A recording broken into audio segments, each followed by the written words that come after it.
안녕하세요. 베스트아이 코치 백계랑입니다. 저는 인공지능을 활용해서 다양한 지식을 공부하기도 하고요. 많은 자료를 만들기도 합니다. 매년 수천 페이지의 자료를 만드는데요. 그 자료 중에서 제가 좀 새롭게 공부하거나 공유하면 좋을 것 같은 내용들을 정리를 해서 백계랑의 지식 파이프라는 주제로 여러분께 공유하고자 합니다. 오늘은 그 첫 번째 주제로 양자역학의 등장 배경에 대해서 한번 살펴보려고 하는데요. 양자역학, 요즘 양자 컴퓨팅에 대해서 많이 소개가 되고 있죠. 아마 올해는 양자 컴퓨터에 대해서 굉장히 사람들이 많이 투자하고 관심을 갖는 해가 되지 않을까 생각을 하는데, 이 양자 컴퓨터가 우리가 배워온 많은 학문들과 많이 결이 다릅니다.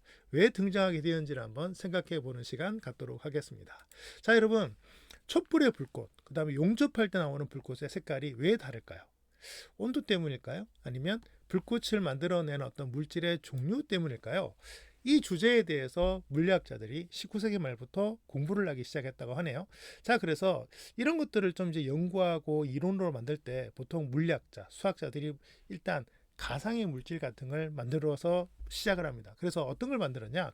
흑치라는 개념을 만들었는데요. 자, 에너지가 어떤 물체에 부딪혔을 때 그 에너지를 싹 다 흡수하는 물체를 흑체라고 가정을 합니다. 그래서 이 흑체가 어느 정도의 물질들을 이제 바깥으로 표현을 해야 되는데 실제로는 표현이 되겠죠. 그래서 이 표현이 될 때 실제 흑체라는 개념이 있다고 가정한다면 이 이상적인 이론적인 흑체를 실제 실험의 결과물과 연결을 해서 공식을 만들려고 시도를 하기 시작을 했다는 거죠.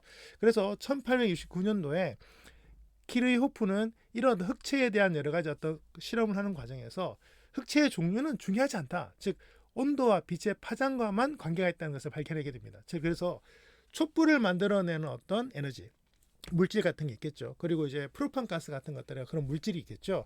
이게 뭐든 간에 온도와 파장과 관계가 있지 실제로 그 온도와 파장을 만들어내는 물질은 그렇게 중요하지 않다. 이런 것들을 이제 밝히게 되고요.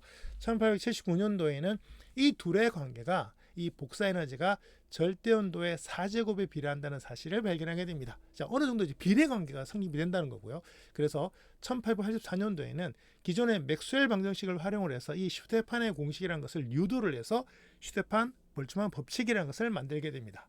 자, 그렇게 해서 이제 여러 가지 실험들이 이루어지기 시작을 하는데요. 자, 지금 그래프 하나 보이시죠? 대체로 보니까 파장이 짧아질수록 에너지가 굉장히 커진다는 것을 말하게 됩니다. 그래서 이것을 빈 변이 법칙이라고 하는데요. 흑체 복사의 파장 가운데에서 에너지 밀도가 가장 큰 파장과 흑체의 온도가 반비례한다는 것을 발견하게 되는 거죠. 그래서 이것을 바탕으로 해서 어떻게 하면 이론을 만들 수 있을까, 공식을 만들 수 있을까 생각하는 과정에서 레일리 진스 법칙이라는 게 만들어졌다고 합니다. 그런데 문제가 하나 있어요. 자, 이 그래프가 참 중요한데요.